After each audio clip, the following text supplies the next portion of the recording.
ಶಾಸಕರನ್ನ ವಿಶ್ವಾಸಕ್ಕೆ ತೆಗೆದುಕೊಳ್ಳಲು ಎಚ್ಡಿಕೆ ನಿರ್ಲಕ್ಷ್ಯ ಆರೋಪ ಕೇಳಿಬಂದಿದೆ. ದಳಪತಿಗಳ ವಿರುದ್ಧ ಅಸಮಾಧಾನ. ಶಾಸಕರನ್ನ ವಿಶ್ವಾಸಕ್ಕೆ ತೆಗೆದುಕೊಳ್ಳೋದಲ್ಲಿ ಎಚ್ಡಿ ಕುಮಾರಸ್ವಾಮಿ ನಿರ್ಲಕ್ಷ್ಯ ವಹಿಸುತ್ತಿದ್ದಾರೆ ಅನ್ನುವಂಥ ಆರೋಪ ಇದೆ.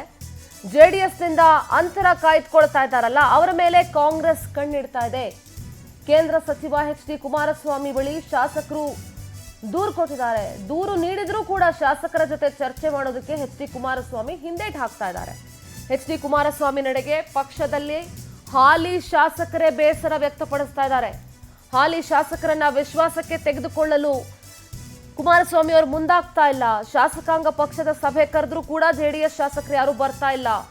1-to-1 ಸಭೆ ನಡೆಸಿ ಶಾಸಕರ ಸಮಸ್ಯೆ ಕೇಳಿ ಅಂತ ಕುಮಾರಸ್ವಾಮಿ ಅವ್ರಿಗೆ ಹೇಳಿದ್ರೆ ಕುಮಾರಸ್ವಾಮಿ ಅದನ್ನ ಕ್ಯಾರೆ ಅಂತ ಇಲ್ಲ. ಕೇಂದ್ರ ಸಚಿವರಾದ ಬಳಿಕ ನಮ್ಮನ್ನ ಪರಿಗಣಿಸ್ತಾ ಇಲ್ಲ ಅನ್ನುವಂಥ ಬೇಸರ ವ್ಯಕ್ತಪಡಿಸ್ತಾ ಇದ್ದಾರೆ. ಇದನ್ನೇ ಬಂಡವಾಳ ಮಾಡಿಕೊಳ್ಳೋದಕ್ಕೆ ಕಾಂಗ್ರೆಸ್ ತೆರೆಮರೆಯಲ್ಲಿ ಯತ್ನಿಸ್ತಾ ಇದೆ. ನೋಡಿ, ಅನುದಾನವನ್ನ ಯಾರು ಕೇಳ್ಕೊಂಡು ಬರ್ತಾರೋ ಜೆಡಿಎಸ್ನ ಶಾಸಕರು, ಅವ್ರಿಗೆಲ್ಲ ಕಾಂಗ್ರೆಸ್ ಗಾಳ ಆಗ್ತಾ ಇದೆ ಅನ್ನುವಂಥ ಆರೋಪ ಇದೆ.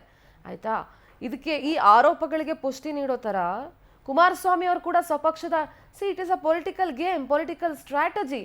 ಕುಮಾರಸ್ವಾಮಿ ಅವರು ಅವರ ಪಕ್ಷದ ಶಾಸಕರನ್ನ ಕಡೆಗಣಿಸ್ತಾ ಇದ್ದಾರೆ, ಕೇರ್ ಮಾಡ್ತಾ ಇಲ್ಲ. ಅದನ್ನ ಅಡ್ವಾಂಟೇಜ್ ತಗೊಳ್ಳೋದಕ್ಕೆ ಅಥವಾ ಅದನ್ನ ಯುಟಿಲೈಸ್ ಮಾಡ್ಕೊಳ್ಳೋದಕ್ಕೆ ಕಾಂಗ್ರೆಸ್ ಕೂಡ ಪ್ರಯತ್ನ ಪಡ್ತಾ ಇದೆ. What's wrong in that? It's a political game. So Kumaraswamy ಅವರ ನಡೆಗೆ ಸ್ವಪಕ್ಷದ ಶಾಸಕರೇ ಇಲ್ಲಿ ಬೇಸರ ವ್ಯಕ್ತಪಡಿಸ್ತಾ ಇದ್ದಾರೆ.